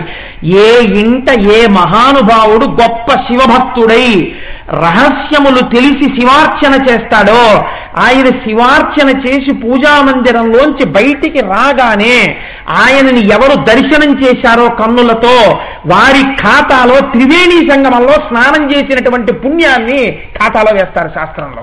ఎందుకు వేస్తారు? ఆయన శివార్చన తత్పరత అది, ఆయన భక్తి అది. కాబట్టి కాదా ముంగిలి వారణాసి పాపాలు కడిగేసే గంగలా ఆ ఇంటి ముంగిటక వెళ్ళి నిలబడితే చాలు ఆయన తిరుగుతుంటాడు. ఆ ఇంట్లో ఆయన కనబడతాడు, ఆయన మాటలు వినబడుతుంటాయి, ఆయన ఎప్పుడు ఆ పద్యాలు ఏవో చదువుతుంటాడు, ఆయన ఎప్పుడు అవే చదువుకుంటుంటాడు, ఆయన ఎప్పుడు అవే మాట్లాడుతుంటాడు. అది మీ పాపములను నశింపచేయగలిగిన వేరొక కాశీగా మారిపోయినది. తెలియాలా? తెలియక్కర్లేదు, మారిపోతుందంటే ఆ ప్రకంపనల చేత మారుతుంది ఆయన చేసే అభిషేక శక్తి చేత. ఎవరికి అలా ధ్యానం చేయడం వచ్చిన వాడు ఉంటే. కాబట్టి ఇప్పుడు ఏమైంది? వారణాసి. ఇక్కడే మీకు నేను ఒక రహస్యాన్ని చెప్పాలి.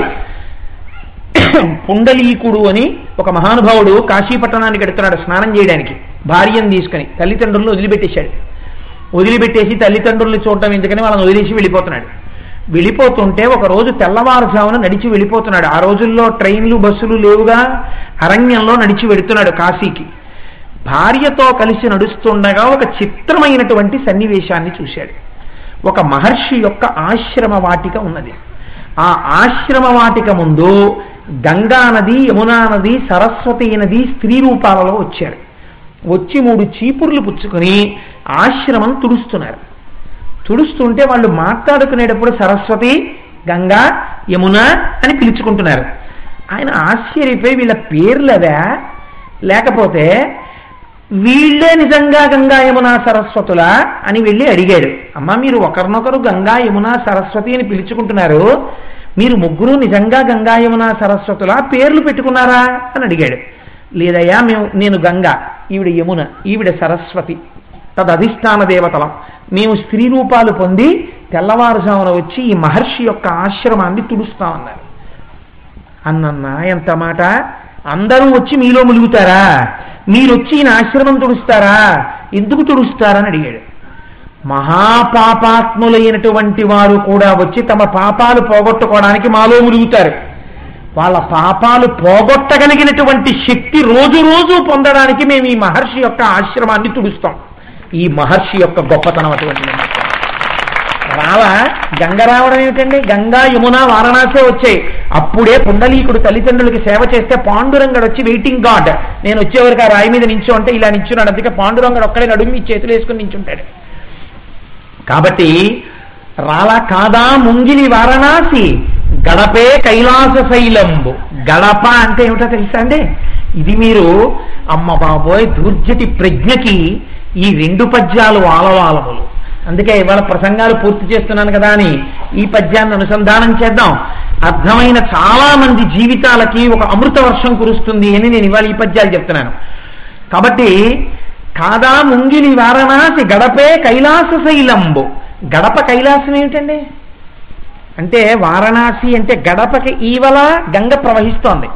మీరు ఆ ఇంటి ముంగిటలోకి వెళ్ళి నిలబడినా మీ పాపాలు పోతాయి. ఎందుకని? ఆయన యొక్క శక్తి తరంగములు ఆ ఇల్లంతా పరివ్యాప్తమై ఉన్నాయి. కాబట్టి అక్కడ దాకా వెళ్ళినా చాలు. విశ్వేశ్వర దర్శనం చేయలేదండి, గంగా స్నానం చేశాను, పోతాయి పాపాలు. గంగా స్నానం చేసావా లేదా? చేసావు, పోయింది పాపం. విశ్వేశ్వర దర్శనం కావాలి, ఏం చేయాలి? కాశీలో గుళ్ళోకి వెళ్ళాలి. ఇప్పుడు నువ్వు లోపలికి వెళితే ఏముందంటున్నారు? గడప. గడపే కైలాస శైలంబు. గడప దేనికి గుర్తు? గడపకి తలుపేసేసారనుకోండి, బయలు, అక్కడ మీరు తిరగచ్చు. తలుపు లోపలికి మీరు వెళ్ళాలనుకోండి, ఇంటి లోపలికి వెళ్ళాలంటే గడప దాటి వెళ్ళాలి. ఆ ఇంటి గడప దాటనంటాడు ఒక్కొక్కడు. ఆ ఇంటి గడప దాటనంటే ఆ ఇంట్లోకి వెళ్ళని శత్రుత్వంతో. గడపే కైలాస శైలంబు. ఆ గడప కైలాసం రా అంటున్నాడు ఆయన. ఆ గడప కైలాసం అంటే ఏమిటి? ఆ ఇంటి లోపల నుంచి ఆ ఇంటి గడప వరకు కైలాసం. ఏమిటండి కైలాసం? అక్కడ వరకు కైలాసం ఏమిటి? ఆ బయటది కాశీ ఏమిటి? బయటది కాశీ ఏమిటో మీకు అర్థమైందని నేను అనుకుంటున్నాను. ముంగిని వారణాసి. ఆ ముందుకెళ్ళి నిలబడితే చాలు మీ పాపాలు పోతాయి. అటువంటి ఆరాధకుడు లోపల ఉన్నాడు. లోపల కైలాస శైలంబు. కైలాసం అంటే ఏమిటో తెలుసా అండి? కేళీ విలాస భూమి. దానిని కైలాసం అని పిలుస్తారు. కైలాసం అంతటా ఉంటుంది. కేళి అంటే పార్వతీ పరమేశ్వరుల యొక్క కేళీ రూప ప్రాంతము. పార్వతీ పరమేశ్వరులు ఇద్దరు ఆడుకుంటున్న స్థలము అని మీరు అనుకోండి. ఆడుకుంటే ఏమవుతుందండి? ఆనందం వస్తుంది. చిన్నప్పుడు ఆటలు ఎందుకు ఆడుకున్నాం? ఆటలు ఆడుకుంటుంటే ఉట్టె నరవడంలో ఆనందం, పరిగెత్తడంలో ఆనందం, పడిపోవడంలో ఆనందం, దెబ్బలు తగిలే ఇంటికి రారా అన్నా కూడా అమ్మ అమ్మ అమ్మ ఆట అయిపోయాక వస్తానమ్మా, పర్వాలేదమ్మా పర్వాలేదమ్మా అని పరిగెడతాడు. ఎందుకు పరిగెడతారు? ఆట యందు ఆనందము. కేళి పార్వతీ పరమేశ్వరుల యొక్క సయ్యాట యందు ఆనందమావిష్కృతమైన ప్రదేశము. అది అక్కడెందుకుంది? జీవాత్మగా పైకి వచ్చినప్పుడు పేరు పెట్టుకుని తిరిగే ఆ వ్యక్తి ఆయింట పూజామందిరమునందు కూర్చున్నప్పుడు లోపల ఉన్న పరమాత్మతో కలిసి కేళి అనుభవిస్తాడు ధ్యానంలో. ఇదే అందుకే శివ కళ్యాణం అనరు, పార్వతీ కళ్యాణం అంటారు. విష్ణు కళ్యాణం అనరు, లక్ష్మీ కళ్యాణం అంటారు. రామ కళ్యాణం అనరు, సీతా కళ్యాణం అంటారు. జీవుడు బ్రహ్మముతో కలుస్తాడు. ఇది కేళి. పార్వతీ పరమేశ్వర కేళి అంటే ఇప్పటి వరకు, అంటే ఉదాహరణకి చెప్పాను, కోటేశ్వరరావు స్థాయిని మీరు అనుకోకండి, అంతకన్నా అప్రతిష్ఠ ఇంకోట్లేదు. కోటేశ్వరరావు మామూలుగా హాల్లో తిరుగుతున్నప్పుడు, ఉదాహరణకి నేనే పూజా మందిరంలో కూర్చున్నాను అనుకుంటే, ఉదాహరణకి మాత్రమే, నిజంగా కోటేశ్వరరావు అంత శక్తివంతుడిని కాదు నేను చెప్పేది. పూజా మందిరంలో కూర్చుని నేను ధ్యానంలోకి వెళ్ళిపోయాను అనుకోండి, నాకు బాహ్య స్మృతి లేదు. కోటేశ్వరరావు గారిని మీరు అక్కడ మాట్లాడుకుంటున్నా, నాకేం వినపడదు. అప్పుడు నేను ధ్యానం చేస్తుంటే నాలో ఉన్నటువంటి ఈ జీవుడు పరమాత్మతో కలిసిపోయి లోపల ఈశ్వరుణ్ణి ముందు అధాంగ పూజ చేసినప్పుడు కింద నుంచి పైకి, పైనుంచి కిందకి చూసి ఆయననే ధ్యానం చేస్తూ ఆ మంత్రమో నామమో తిప్పుతున్నప్పుడు మూడుగా, ముందు ధ్యానము చేసేవాడు, ధ్యానము చేయబడుతున్నది, ధ్యానము అన్న మూడు ఏకీకృతమవుతాయి. ఏకీకృతమై ఒకటైపోయి కేళి పార్వతీ పరమేశ్వరులు ఇద్దరూ కలిసి ఆడుతున్నారు. ఇప్పుడు ఎవరిది ఏ చెయ్యి, ఎవరిది ఏ కాలు తెలియదు, అలా కౌగిలించుకున్న భంగిమలో ఉన్నారు. శివాలింగితం అంటారు శంకరాచార్యులు వారిదే. సంధ్యారంభ విజృంభితం. సంధ్యారంభము అన్న మాట ఎందుకు అనాలి అంటే, అసలు ఎక్కడున్నాడు పరమాత్మ? సంధ్యయందున్నాడు. సంధ్య అంటే రెండింటి కలయిక. రాత్రి పగలు కలుస్తున్నప్పుడు మధ్యలో వచ్చేది సంధ్య. నేను మాట్లాడుతున్నప్పుడు మాటకి మాటకి మధ్యలో ఉన్న నిశ్శబ్దమే ఈశ్వరుడు. అది సంధ్య. సంధ్యారంభ విజృంభితం. ఆ నిశ్శబ్దమునందు విజృంభిస్తాడు. నేను మౌనంలోకి వెళ్ళిపోయి నిశ్శబ్దంలో కూర్చుని ఏ చప్పుడు ఉండదు అలా కూర్చుని ధ్యానంలోకి వెళ్ళిపోయినప్పుడు లోపల అపారమైన ఆనందాన్ని పొందేస్తుంటాను. పార్వతీ పరమేశ్వరుల కేళి జీవ బ్రహ్మైక్య సిద్ధి ఇక్కడ కలుగుతుంటుంది. కలుగుతున్నప్పుడు నేను పొందుతున్న ఆనంద తరంగముల చేత పరివ్యాప్తమై నిండిపోయినటువంటి ఆ కేళి నేను బాహ్య స్మృతిలోకి వచ్చినా కొంతసేపు నన్ను వదలదు. అప్పుడు నేను గభాలను బయటికి వెళ్ళిన గడప వరకు ఆ మాత్రమే తిరుగుతూ బాగా తరంగములు వదిలిన తర్వాత బయటికి వెళ్తాను. కాబట్టి ఇప్పుడు ఆ లోపల ఆనందం అనుభవించుచున్నవాడున్నాడు. వాడు జీవబ్రహ్మైక్య సిద్ధిని పొందుతూ లోపల ఆ కేళీ తరంగముల ఆనందమును పొందుతున్న వాడెక్కడున్నాడో అది కైలాసమై ఉన్నది. లోపలకెళ్ళి నువ్వు ఆయన్ని చూశావా? కైలాస స్థిత శంకర దర్శనము, పార్వతీ పరమేశ్వర దర్శనము నీకు అయిపోయినట్టే. అందుకే మహాత్ముల ఇంటికి వెళ్ళగలగడానికి అదృష్టం ఉండాలని చెప్పింది శాస్త్రం. మహాత్ముడైన వాడి గడప దాటి లోపలికి వెళ్ళాలంటే పురాకృత పుణ్యం ఉంటేనే నువ్వు వెళ్ళగలవు అని చెప్పి. ఎవరు పడితే వాళ్ళు వెళ్ళలేర్రా, భాగవత సంబంధం అంత గొప్పది, వెళ్ళగలగడమే అంత గొప్ప అయితే ఆయన వరస పెట్టి పిలిస్తే అమ్మా చెల్లెలా అన్నాడు అనుకోండి, ఎవరినో అయిపోయిందంటే వాళ్ళ జన్మ ఉద్ధరింపబడి. మీకు ఒక రహస్యం చెప్పనండి, ఒక గొప్ప నిష్ణాతుడైన భక్తుడు ఎవరినైనా చెల్లెమ్మ అని పిలిస్తే ఆవిడ 5వ తనానికి కాపలా రక్షింపబడుతుంది. ఎందుకో తెలుసా అండి, ఈయన పిలిచాడు చెల్లెమ్మ అని. చెల్లెమ్మ అని ఆయన పిలిచిన తరువాత ఆవిడ అమంగళకరంగా ఏడవలసిన అవసరం కలిగితే ఆయన బాధపడతాడు, ఈశ్వరుడు బాధపడినవాడు, ప్రమాదం తప్పిస్తాడు. అందుకే భాగవతులతోడి సంబంధమును ఉండాలి. సంబంధం అంటే నా ఉద్దేశం చక్కటి అనుబంధమో, అన్న చెల్లెల్లాగో, గురు శిష్య సంబంధమో, ఒక తండ్రి కూతురులాగో అంతటి పవిత్రమైనటువంటి అనుబంధముతో ఉండాలని శాస్త్రం చెప్తుంది. ఇన్ని గొప్ప విషయాల్ని ధూర్జటి ఆవిష్కరిస్తున్నాడు ఇవాళ. ఇది ఉన్నవాడు జ్యోతిర్లింగ దర్శనం చేసి బయట కాశీ ఇంట్లో కైలాసం సృష్టిస్తున్నాడా? నేను జ్యోతిర్లింగాలు చూశానని అస్తమానం యాత్రలకు వెళ్ళిపోయేవాడు చూస్తున్నాడా? చూస్తున్నాడేమో, కొద్దిగా తెలుసుకుంటున్నాడు అంతే, అసలుది తెలుసుకోలేడు.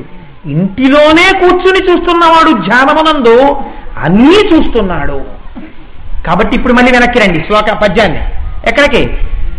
నీ రూపంబు తలంపగా తుది మొదలు నేగాన నీవైన చోరారమ్మని ఎంచు చెప్పవు వృధారంభంబులింకేటికిన్. నీ ధ్యాన శ్లోకం నాకు పట్టుపట్టట్లేదు. అది పట్టుపట్టేస్తే జీవితం యొక్క దిశ మారిపోయింది. ఎక్కడ చెయ్యాలి అభిషేకం? ఎక్కడ చెయ్యక్కర్లా. ఎవరికో కష్టం వచ్చింది, ఆయనకి కష్టం అనిపించింది, ఆయన ఏం చేస్తాడు? వెంటనే ఆయనకున్న శక్తి ఏమిటి? వెంటనే అవతల వారు కష్టంలో. అందుకే మీరు చూడండి, పరమాచార్య స్వామి వంటి వారు వారికి ఎవరినైనా రక్షించాలనిపిస్తే లోపలికి వెళ్ళిపోయి తలుపేసేసుకుంటారు. కాసేపు ఏం చేస్తారు అంటే వెంటనే ఆసనం వేసేసుకుని ముద్ర పట్టేసి కాశీ విశ్వేశ్వర లింగం దగ్గరికి వెళ్ళి, లేకపోతే అపమృత్యు దోషం తొలగించగలిగిన కాళేశ్వర లింగం దగ్గరికి వెళ్ళిపోయి, ఫలానా వారు మృత్యువాతయందున్నారు, ఆపరేషన్ జరుగుతోంది, చెప్పలేమని డాక్టర్లు అన్నారు, ఈయనిక్కడ కూర్చుని ధ్యానమునందు ఆ అభిషేకం చేసేస్తుంటారు.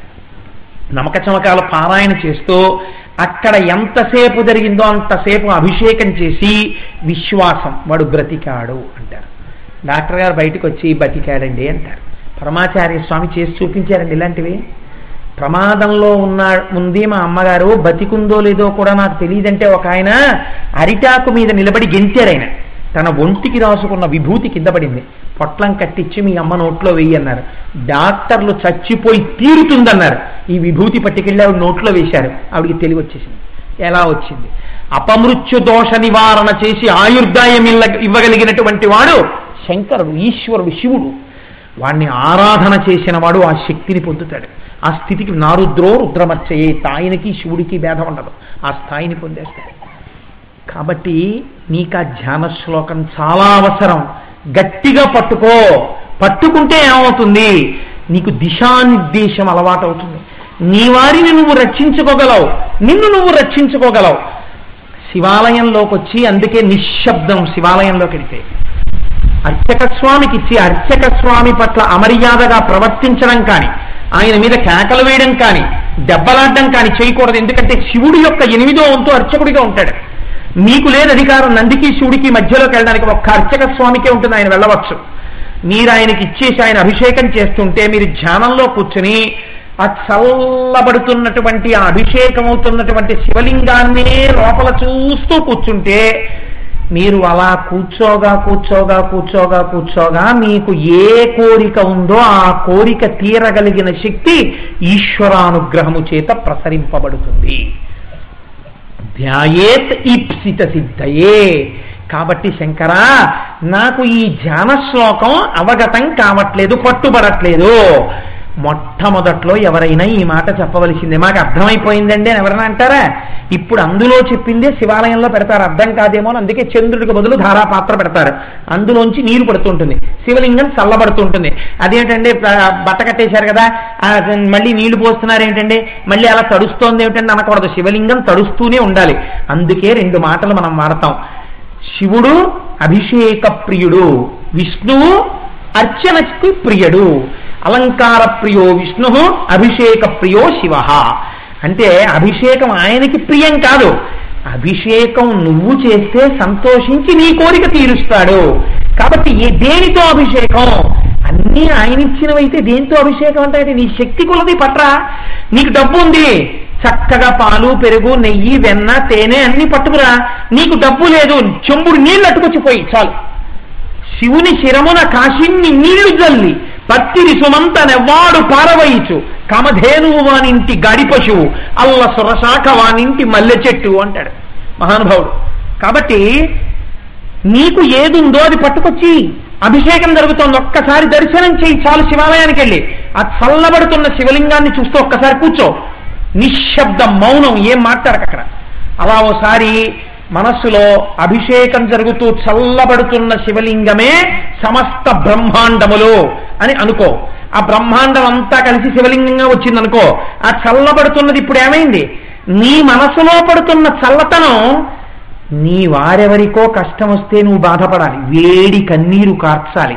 నువ్విక్కడ పొందుతున్న చల్లచలం చేత నీ వారైన వారందరూ చల్లగా ఉంటారు.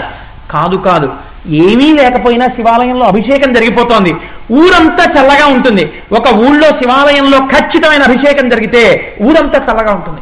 ప్రతి ఊళ్ళో జరిగితే దేశం చల్లగా ఉంటుంది.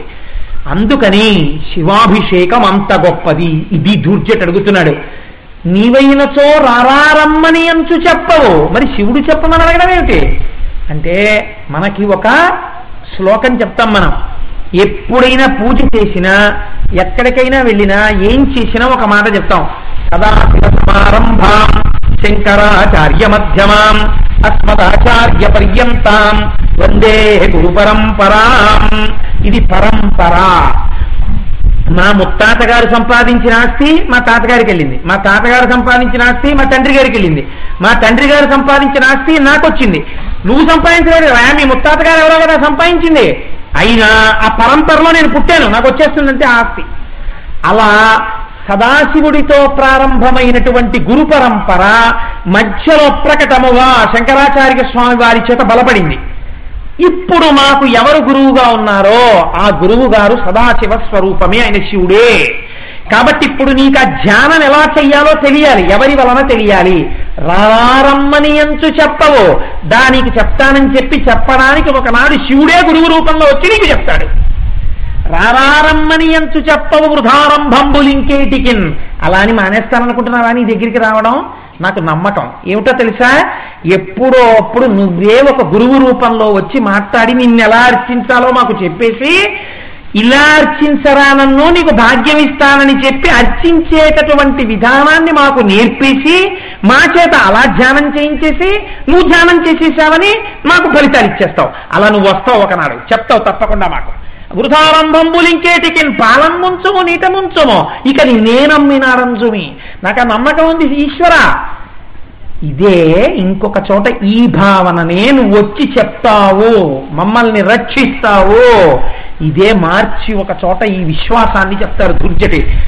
పాలును బొవ్వయు పెట్టెదం కుడవరా పాపన్న రాయన్న లెమ్మన్న అరటి పండ్లు కొనితే లేకున్నం వలనంటే తల్లిదండ్రులప్పుడు అట్లే తెచ్చి వాత్సల్య లక్ష్మీ లీలావచనంబులను కుడుపరా శ్రీకాళహస్తీశ్వర. చదవనివ్వండమ్మా, అలాంటి పిల్లలు చదువుతుంటే నా మనస్సు ఆనందంతో పొంగిపోతుంది. భవిష్యత్తరాలు వాళ్ళవి, వాళ్ళకి రావాలా పద్యాలు. కాబట్టి ఆయన అంటాడు పాపన్న, పేరు కూడా ఎటువంటి పేరు పెట్టాడో చూడండి. పాలున్ బువ్వయు పెట్టెదం కుడువరా పాపన్న. ఇంకో పేరు పుణ్యన్న అనలేదు, పాపన్న. అసలు ఆయన ఇస్తాడని తెలిసి ఆయన దగ్గరికి వెళ్లకుండా బయట తిరిగిన వాడు పాపం కాకపోతే ఇంకేమిటి అనుకోవాలి. కాబట్టి పాపన్న తినరా పాలు పెరుగు అంటే, అరటి పండ్లు పట్టరా లేకపోతే నేను తిన్నంటే, తల్లిదండ్రులు అలాగేరా తెస్తానరా తినరా అని అరటి పండ్లు పెడితే తప్ప తిననని మంకు చేసిన పిల్లాన్ని తినకపోతే నీకు ఆకలేస్తుంది, మాకు ఆకలేసేది ఏడు అని పిల్లాన్ని వదిలేసి తలపేసుకు పడుకుంటారేంటి? చచ్చినట్టు తల్లిదండ్రుల్లో ఎవరో ఒకళ్ళు బయట వర్షం పడుతున్నా గొడుగేసుకుని ఎక్కడికో వెళ్ళి అరటిపండు తీసుకొచ్చి పెరుగు అన్నంలో ముద్ద చేసి నాన్న తెచ్చావురా అరటిపండు తినని వాడి మీద విసుక్కుంటే మళ్ళీ వాడు ఏడుస్తూ కూర్చుంటారు తినడం. నాన్నగారు అరటిపండు వచ్చేసింది అనాలి, అరటిపండు ఒలవాలి, ఒలిచి నాన్న చూసావా అరటిపండు, వాడికి నమ్మకం కల్పించాలి, మెత్తగా కలపాలి. వాడి మీద మీరు విసుక్కున్నారు అనుకోండి, ఆయన మీద విసుక్కున్నట్టు ఆయన ఆవిడ మీద విసుక్కున్నట్టు వాడు ఆవిడపోతాడు. అందుకని మా నాన్నగారు చక్కగా ఎప్పుడు అడగారు, అరటిపండు అడిగారు, చూసారా అరటిపండు వచ్చేసింది, తీయగా ఉంటుంది, నాన్నగారు మీరు చక్కగా తినండి, గుటుక్కు గుటుక్కు మింగేయండి, ఇన్ని బతిమాలుకోవాలి కడుపులో అక్కసెట్టుకుని, ఇన్ని చెప్పేస్తే వాడు తినేసిన తర్వాత ఆఖరి ముద్ద మింగేసిన తర్వాత అప్పుడు మూతి తుడిచేసి మళ్ళీ ఎంత బెంగ, శ్రీరామరక్ష నాన్న ఇరుగు దృష్టి పొరుగు దృష్టి, నువ్వు ఆ పెరుగు ముద్ద తింటుంటే వాళ్ళు ఎవరో వచ్చి అరటిపండుతో పెడతారు ఏంటన్నారు అని మళ్ళీ బెంగెట్టుకోవాలి అని దృష్టి తీస్తుంది తల్లి. అలా నువ్వే ఒకనాడు వచ్చి చెప్తావు, శ్రీరామార్చిత పాద పద్మయుగళ శ్రీకాళహస్తీశ్వర. రాముడి గొప్పతనం యజుర్వేదం తెలుసు, యజుర్వేద వినీతశ్చ వేద విద్భి సుపూజిత. యజుర్వేదం అంటే రుద్రాధ్యాయం, రుద్రాధ్యాయం తెలుసున్న రాముడు నరులకంతరికీ ఆదర్శమైనట్టే ఈశ్వర మా అందరినీ కృప చేసి నీ దయా అనబడేటటువంటి ఆ అమృత బిందువులు చంద్రుడి నుంచి శివలింగం మీద పడి చల్లబడినట్టు మా అందరి మీద ఆ అభిషేకం జరుగుతున్నప్పుడు ఎలా చల్లబడిందో అలా ఎలా చల్లబడుతోందన్న రహస్యాన్ని మాకు తెలియచేసి మమ్మలను కృతార్థుడను చేయుదవుగాక. రాముని చేత అర్చనలందుకుని మమ్మల్ని అందరినీ మార్గదర్శకమైన రాముడు ఎలాగో యజుర్వేదమునందే రుద్రాధ్యాయం ఉంది, రుద్రాధ్యాయం రాముడికి తెలుసు. అందుకే ఒక మాట చెప్తారు అయోధ్యలో ఉన్నటువంటి వాళ్ళు, రాముడు ఎన్నడూ కూడా ఒకరు చిన్న ఉపకారం చేస్తే పొంగిపోయేవాట, కానీ ఎవరైనా అపకారం చేస్తే మాత్రం గుర్తుపెట్టుకునేవాడు కాదు. ఎందుకు గుర్తుపెట్టుకునేవాడు కాదు? ఆత్మవత్తయ, అంతటా వ్యాపించినటువంటి శివస్వరూపం రాముడికి తెలుసు. కాబట్టే రాముడు ఎంత చల్లటి మనసుతో, రాముడు అవడం అంటే ఏమిటండి, ఎవడు నిరంతరము లోపల ధ్యానం చేస్తున్నాడో శివుణ్ణి ఇక్కడ పెట్టుకున్నాడో వాడి మీద కూడా చంద్రుడి మించి అమృతపు జల్లు పడినట్టు వాడి మీద కూడా చల్లటి జల్లు పడుతుంటుంది, ఆ అమృతం వాడి మీద పడుతుంటుంది. కాబట్టి వాడు కూడా చల్లబడిపోతాడు. చల్లతనాన్ని అనుభవించి లోకాలు చల్లబడతాయి, మనం చల్లబడతాం, అందరూ చల్లబడతారు. కాబట్టి ఆ చల్లబడడానికి చంద్రుడి నుంచి అమృతం పడి శివలింగం తడుస్తోందని మాకు తెలియగాక అని ధూర్జటి కాళహస్తీశ్వర శతకంలో శివలింగాన్ని శివమూర్తిని అడిగారు. మనం చెప్పుకున్న 5 రోజుల ప్రవచనాలు ఫలించాయని గుర్తు ఏమిటంటే, ఏ చంద్రుడి నుంచి అమృత బిందువులు పడతాయని మనం చెప్పుకున్నామో పద్యం పూర్తి చేసేసరికి అదే అమృత బిందువులు పరబ్రహ్మస్వరూపమైనటువంటి వృక్షానికి తగులుతూ వచ్చి అభిషేక జలాలుగా అదే చంద్రుడి నుంచి వచ్చి చీకటిలో జ్యోతిర్లింగం ఉన్నట్టు ఇవాళ మనం శివుడి గురించి చెప్పుకున్న వాక్కులే జ్యోతిర్లింగములు. ఆ జ్యోతిర్లింగ భాష జరుగుతుండగా మన మీద అమృత బిందువులు పడ్డాయి. నాకేమీ చేత కాకపోయినా ఇంత ఆర్తితో ఉన్న మీ అందరినీ నేను అనుగ్రహించాను, మీ జీవితాలు చల్లగా ఉంటాయని చెప్పడానికే పార్వతీ పరమేశ్వరుడు పైనుంచి ఇవాళ అమృత వృష్టి మీ మీద కురిపించి అక్షతలు వేశారు. ఇంకా ఇంత ఆనందం పొందేసిన తర్వాత ఇంకా నేను ఈ విషయాలు చెప్పాలని అనుకోవట్లేదు. కాబట్టి మీ అందరికీ ఈశ్వరానుగ్రహము చేత ఎప్పుడూ ఇలాగే చల్లగా హాయిగా ఉండగలిగిన అదృష్టము పరమాత్మ కృప చేయుగాక. మంగళ శాసనపరై మదాచార్య పురోగమై సర్వైశ్చపూర్వై ఆచార్యై సత్కృపాయాస్తు మంగళం. మంగళం కోసలేంద్రాయ మహనీయ గుణాత్మనే చక్రవర్తి తనూజాయ సర్వభౌమాయ మంగళం. ఉమాకాంతాయ కాంతాయ కామితార్థప్రదాయినే శ్రీగిరీశాయ దేవాయ మలినాథాయ మంగళం. కరచరణ కృతం వా కర్మ భక్తాదిజం వా శ్రవణమైనజం వా మానసం వాపరాధం విహితం వా సర్వమేత్తక్షమస్వ. శివ శివ కరుణాభ్యే శ్రీ మహాదేవ శంభో. సర్వం శ్రీ ఉమామహేశ్వర పరబ్రహ్మార్పణమస్తు. స్వస్తి.